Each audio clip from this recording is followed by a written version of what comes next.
বিপ্লবোত্তর নতুন বাংলাদেশে বিনির্মাণে কাতার সবসময় পাশে থাকবে বলে আশ্বাস দিয়েছেন দেশটির প্রধানমন্ত্রী শেখ আব্দুল রহমান আল জসিম আল থানি। দোহায় নিজ দপ্তরে প্রধান উপদেষ্টা অধ্যাপক মোহাম্মদ ইউনূসের সাথে বৈঠকে তার নেতৃত্বের প্রতি পূর্ণ আস্থা ও সমর্থন জানান কাতারের প্রধানমন্ত্রী। এর আগে কাতার বিশ্ববিদ্যালয়ে দেয়া ভাষণে উদ্ভাবনী চিন্তা শক্তির মাধ্যমে তরুণদের সমাজ বদলে দেওয়ার আহ্বান জানান প্রধান উপদেষ্টা। ইমদাদুল্লাহ বাবুর রিপোর্ট।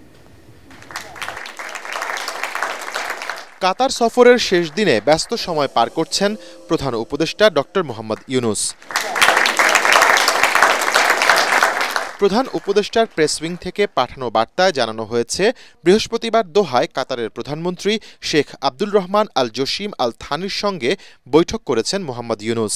ঘণ্টাব্যাপী সৌহার্দ্যপূর্ণ এই বৈঠকে দুদেশের স্বার্থ সংশ্লিষ্ট বিভিন্ন বিষয়ে আলোচনা হয় দুই নেতার। এ সময় তরুণদের চাহিদা অনুযায়ী নতুন বাংলাদেশ গড়তে দোহাকে ঢাকা পাশে চায় বলে কাতারের প্রধানমন্ত্রীকে জানান ডক্টর ইউনূস। জবাবে বাংলাদেশের পাশে থাকার আশ্বাস দেন শেখ আব্দুল রহমান। এছাড়া দ্বিপক্ষীয় সহযোগিতা এবং রোহিঙ্গা সংকট মোকাবিলা বিষয়ক আলোচনার জন্য বাংলাদেশ থেকে কারিগরি দল পাঠানোর আহ্বানও জানান কাতারের প্রধানমন্ত্রী। এর আগে দোহায় কাতার বিশ্ববিদ্যালয়ে ৩-০ তত্ত্বের উপর বক্তৃতায় প্রধান উপদেষ্টা বলেন, বর্তমান প্রজন্মের তরুণরা বিশ্বের সেরা এবং সবচেয়ে শক্তিশালী প্রজন্ম। মেধাকে কাজে লাগিয়ে এই প্রজন্ম পুরো বিশ্বকে বদলে দিতে পারে। শূন্য কার্বন নির্গমন, শূন্য সম্পদ মজুদ এবং শূন্য বেকারত্ব বাস্তবায়নে নিজ নিজ অবস্থান থেকে সবাইকে এগিয়ে আসারও আহ্বান জানান তিনি। আমরা যে সভ্যতার মধ্য দিয়ে যাচ্ছি তা আত্মবিনাশী। এই সভ্যতা কেবল বর্জ্য উৎপাদন করছে, যা শেষ পর্যন্ত আমাদের ধ্বংসের কারণ হয়ে দাঁড়াবে। কেবল মুনাফার জন্য নয়, মানুষ ও পৃথিবীর জন্য কাজ করতে হবে আমাদের, নয়তো এই পৃথিবী বাসযোগ্য থাকবে না। আরেক অনুষ্ঠানে বাংলাদেশে বিনিয়োগের বিপুল সম্ভাবনা কাজে লাগাতে কাতার সরকার এবং দেশটির ব্যবসায়ীদের প্রতি আহ্বান জানান প্রধান উপদেষ্টা। তিনি জানান, তার সরকার এরই মধ্যে দেশে বিনিয়োগ বান্ধব পরিবেশ তৈরির লক্ষ্যে নানা পদক্ষেপ নিয়েছে এবং দুর্নীতিমুক্ত দেশ গড়ার জন্য অঙ্গীকারাবদ্ধ। বাংলাদেশ এখন আবার ব্যবসায় ফিরেছে এবং তা বড় পরিসরে। আমরা আপনাদের অংশীদারিত্ব চাই। বাংলাদেশে বিপুল সম্ভাবনা রয়েছে, আপনারা এই সুযোগ নিতে পারেন। কাতার সফর শেষে পোপ ফ্রান্সিসের অন্ত্যেষ্টিক্রিয়ায় যোগ দিতে শুক্রবার দোহা থেকে সরাসরি ইতালি যাওয়ার কথা রয়েছে প্রধান উপদেষ্টার।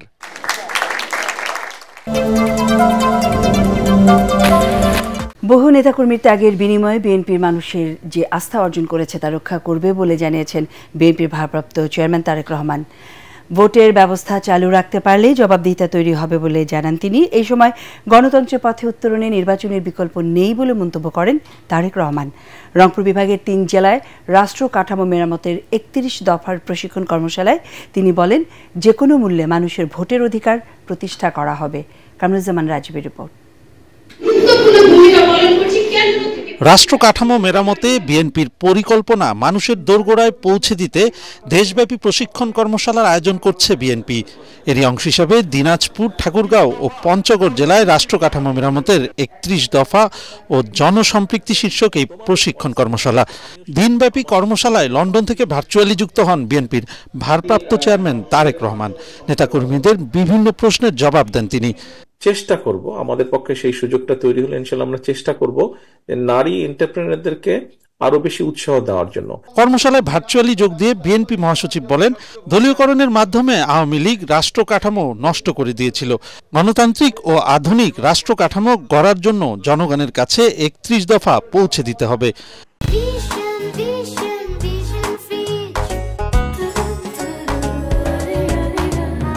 এই দলকে আমরা সত্যিকার অর্থেই একটা আদর্শিক দলে পরিণত করতে পারি এবং জনগণের কাছে পৌঁছাতে পারি, জনগণের ভালোবাসার দলে পরিণত করতে পারি। সমাপনী বক্তব্যে তারেক রহমান বলেন, রাষ্ট্র মেরামতে বিএনপি দেশের মানুষের কাছে যে অঙ্গীকার করেছে তা অবশ্যই রক্ষা করা হবে। আমাদের নিয়ত পরিষ্কার, আমরা যা বলেছি আমরা তাই করব ইনশাআল্লাহ। যা যা কমিট করেছি মানুষের সামনে আমরা সেটা করব। আমরা শুরু করব, আমাদের পরবর্তী জেনারেশন, আমাদের পরবর্তী নেতাকর্মীরা সেটাকে চালিয়ে নিয়ে যাবে। আমরা আগেই বলেছি সংস্কার এমন একটি বিষয় যেটি চলমান, একটি সময়ের মধ্যে যদি কিছু একটি করে থেমে যায় তাহলে সেটা সংস্কার হতে পারে না।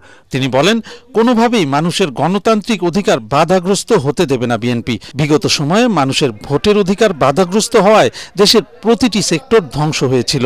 কোনোভাবেই যাতে গণতন্ত্রের উত্তরণ, মানুষের ভোটের অধিকার, রাজনৈতিক অধিকার বাধাগ্রস্ত না হয়। কারণ মানুষের গণতান্ত্রিক অধিকার এবং রাজনৈতিক অধিকার যদি বাধাগ্রস্ত হয়, সবকিছু তাহলে ধ্বংস হয়ে যাবে, সবকিছু বাধাগ্রস্ত হবে। যেই সংগ্রামের জন্য আমাদের বহু নেতাকর্মী গুম খুনের শিকার হয়েছে, বহু নেতাকর্মী আমাদের আজকে পঙ্গুত্ব বরণ করেছে, তাদের এই বলিদানকে কোনোভাবে বৃথা দিতে যাওয়া যাবে না। নেতাকর্মীদের উদ্দেশ্যে তারেক রহমান বলেন, জনগণ সকল ক্ষমতার উৎস, তাই ৩১ দফা মানুষের দোরগোড়ায় পৌঁছে দিতে হবে। অধিকার এবং রাজনৈতিক।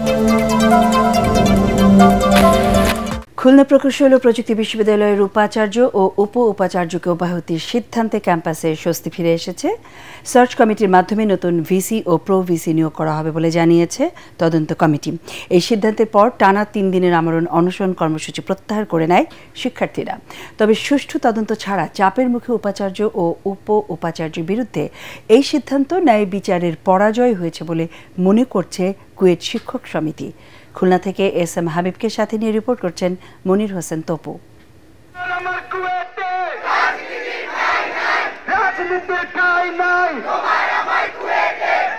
শিক্ষার্থীদের আন্দোলনের মুখে খুলনা প্রকৌশল ও প্রযুক্তি বিশ্ববিদ্যালয় কুয়েটের উপাচার্য অধ্যাপক ডক্টর মোহাম্মদ মাসুদ ও উপ উপাচার্য অধ্যাপক ডক্টর এস.কে. শরীফুল আলমকে অব্যাহতি দেওয়ার সিদ্ধান্ত নেওয়া হয়।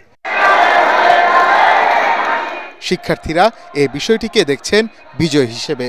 স্লোগানে স্লোগানে বিজয়ের উল্লাস করে শিক্ষার্থীরা।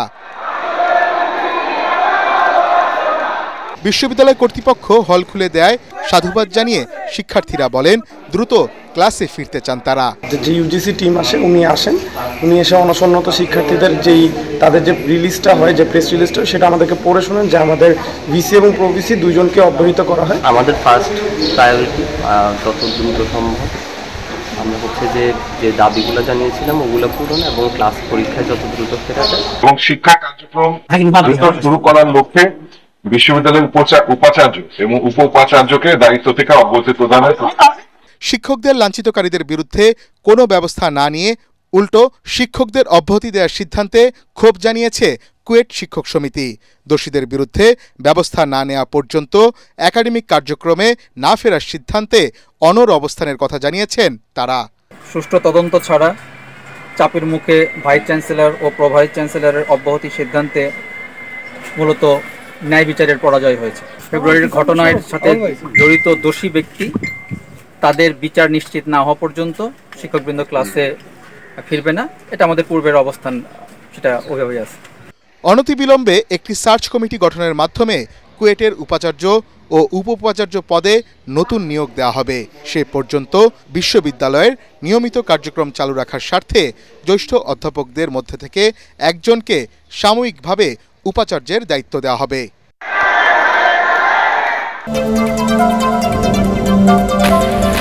বিগত 53 বছরের শাসন ব্যবস্থায় গণতন্ত্রের ঘাটতি থাকায় দেশে ফ্যাসিবাদ প্রতিষ্ঠিত হয়েছিল বলে মন্তব্য করেছেন জাতীয় ঐকমত্য কমিশনের সহ-সভাপতি অধ্যাপক ডক্টর আলী রিয়াজ। সংস্কার আলোচনা শেষে মিয়া মুশিউজ্জামানের আমজনতার দলের দেয়া 166টি প্রস্তাবের মধ্যে 138টিতে একমত, 12টিতে দ্বিমত, 15টিতে আংশিক এবং 1টিতে মতামত দেয়নি কমিশন। তবে প্রধানমন্ত্রী ও রাষ্ট্রপতির ক্ষমতার ভারসাম্যের পাশাপাশি সংসদের মেয়াদ 5 বছর রাখার প্রস্তাব করেছে নতুন এই দলটি। বিস্তারিত জানাচ্ছেন রাসনা দাস। 166টি সংস্কার প্রস্তাবনার সুপারিশ নিয়ে রাজনৈতিক দলগুলোর সাথে আলোচনা চালিয়ে যাচ্ছে জাতীয় ঐকমত্য কমিশন। এরই অংশ হিসেবে বৃহস্পতিবার জাতীয় সংসদ ভবনের এলডি হলে আমজনতার দলের সাথে আলোচনায় বসে ঐকমত্য কমিশন। বৈঠকে নতুন এই দলের পক্ষ থেকে প্রতিনিধিত্ব করেন 12 জন সদস্য। এ সময় সভাপতি মিয়া মশিউজ্জামান জানান, গণ অধিকার পরিষদের একটি অংশ নাম পরিবর্তন করে আমজনতার দল নামে আত্মপ্রকাশ করেছে। স্প্রেডশিটে যেভাবে আমরা মার্কিং করেছিলাম, আমাদের মতামত দিয়েছিলাম, তার মধ্যে কিছু পরিবর্তন হবে। সংলাপের শুরুতে জাতীয় ঐকমত্য কমিশনের সহসভাপতি ডক্টর আলী রিয়াজ বলেন, রাজনৈতিক দল, নাগরিক সমাজ ও ছাত্র জনতার আকাঙ্ক্ষা একটি গণতান্ত্রিক রাষ্ট্র প্রতিষ্ঠা করা। কমিশনগুলোর মূল লক্ষ্য নতুন বাংলাদেশের নাগরিকদের যাতে গুম, খুন ও বিচার বহির্ভূত হত্যার সম্মুখীন হতে না হয়। গত 53 বছর যাবৎ বাংলাদেশের শাসন কাঠামোয় এক ধরনের গণতন্ত্রের যে ডেফিসিট বা ঘাটতি আমরা লক্ষ্য করেছি, প্রতিষ্ঠানের যে দুর্বলতা লক্ষ্য করেছি, তারই ধারাবাহিকতায় আসলে একটি ফ্যাসিবাদী শাসন প্রতিষ্ঠিত হয়েছিল। পুনর্বার যেন গুম, খুন, বিচার বহির্ভূত হত্যার মোকাবেলা করতে না হয়। আলোচনা শেষে আমজনতা দলের সভাপতি মিয়া মশিউজ্জামান সাংবাদিকদের জানান, বৈঠকে সংবিধান, বিচার বিভাগ ও দুর্নীতি দমন ব্যবস্থা সংস্কারে গুরুত্ব আরোপ করেছে তার দল। আমরা আজকে 3টা বিষয়ে মতামত দিয়ে গেলাম। এগুলির কিছুটা বিস্তারিত সম্পূর্ণ এখনই আমরা বলছি না, এই জন্যে যে এ বিষয়ে চূড়ান্ত সিদ্ধান্ত এখনো হয়নি, আমরা আমাদের মতামত দিয়েছি মাত্র। সংস্কার বিষয়ে এখন পর্যন্ত 16টি রাজনৈতিক দলের সাথে আলোচনা করেছে জাতীয় ঐকমত্য কমিশন। ঐকমত্য কমিশনের সংস্কারের দিকে তাকিয়ে না থেকে নিজেদের সক্ষমতা অনুযায়ী ভোটের প্রস্তুতি চলছে বলে জানিয়েছেন প্রধান নির্বাচন কমিশনার AMM নাসির উদ্দিন। রাজধানীর আগারগাঁওয়ে নির্বাচন ভবনে বাংলাদেশে নিযুক্ত অস্ট্রেলিয়ার হাই কমিশনারের সাক্ষাৎ শেষে সাংবাদিকদের তিনি একথা বলেন। এ সময় সিএসি জানান, সুষ্ঠু ও অংশগ্রহণমূলক নির্বাচন আশা করে অস্ট্রেলিয়া। এ বিষয়ে বাংলাদেশকে সব ধরনের সহায়তার আশ্বাস দিয়েছেন Australian high commissioner Suzanne Riley. নির্বাচন কেন্দ্রিক যে কোনো ধরনের সহায়তায় তারা আগ্রহী। ভোটার তালিকা হালনাগাদ সহ আন্তর্জাতিক পর্যবেক্ষক নিয়েও আলোচনার কথা জানান সিইসি।